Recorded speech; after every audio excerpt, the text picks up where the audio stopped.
Thank you, Sergio.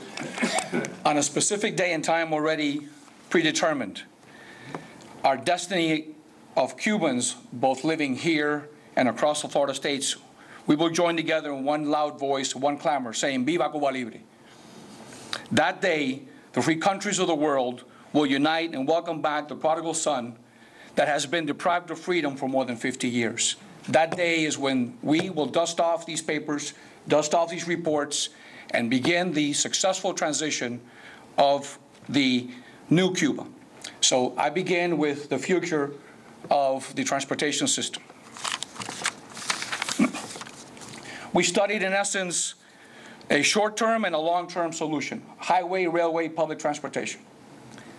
Short-term, believe it or not, they steal roadway signs, they steal traffic signals, whatever they had. They steal everything, including the pavement markings if they can. Most of that comes overseas with balsas and so forth and so on. So short-term solutions in all four of the sectors is safety. We have to restore the safety of the transportation system, and that means in the first 5 years of the short-term program, it will be to simply shore up, improve safety improvements. Our estimate on the highway portion of it is about $1 billion to take care of all major highways in Cuba. Airports, again, safety will be the first requirement under our short-term solutions. What is this? Lighting on the takeoff, on the directional signage for the airports, and also milling and resurfacing. The potholes in both the highway system are ridiculous. The levels of speed of traffic are ridiculously low because there's no guarantee that you're driving, you're not going to end up in a pothole and so forth. Public transportation. Again, it revolves around spare parts. It's a cosmetic approach because of the funding necessary. We estimate about $100 million for only 400 new buses, but also the biggest portion of it is operation and maintenance.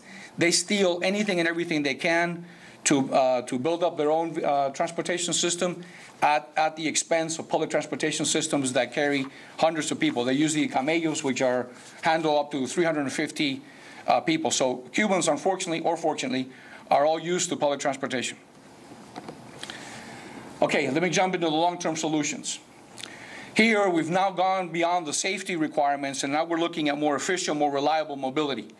But how are we going to do it? We're going to try to do it in the most innovative ways possible, including, and I heard Nick mention this before, innovative financing techniques to bring projects to frugality sooner, and that includes some public-private partnerships.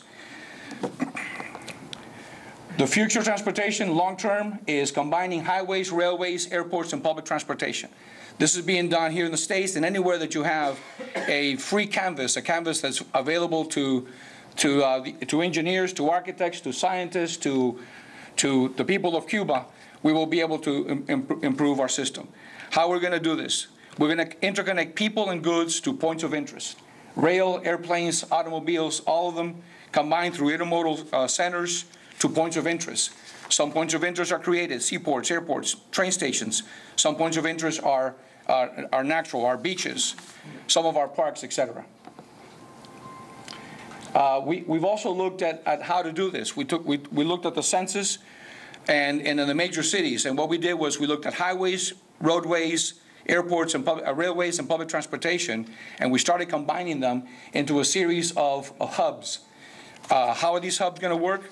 We're going to take the cities, interconnect the cities first, then reach out to the regions and interconnect the regions, and finally do it nationally. All of it done with a definite plan on how to bring people together. If you create the hubs then become financial centers, and these financial centers become prosperous areas that bring people to the hubs, and therefore the transportation system begins to work. In conclusion, right, Jerry? In 1959, Cuba had one of the best road and railway systems in Latin America. Due to lack of investments since 1959, all of this system is now broken and in need of repair. What we plan on doing is we have estimated somewhere between $2.2 billion in the short term, again, mostly cosmetic, to up to $23 billion to improve the system that I've described, which includes the intermodal centers, combining the transportation components of highway, railway, and airports. and seaports. Thank you very much.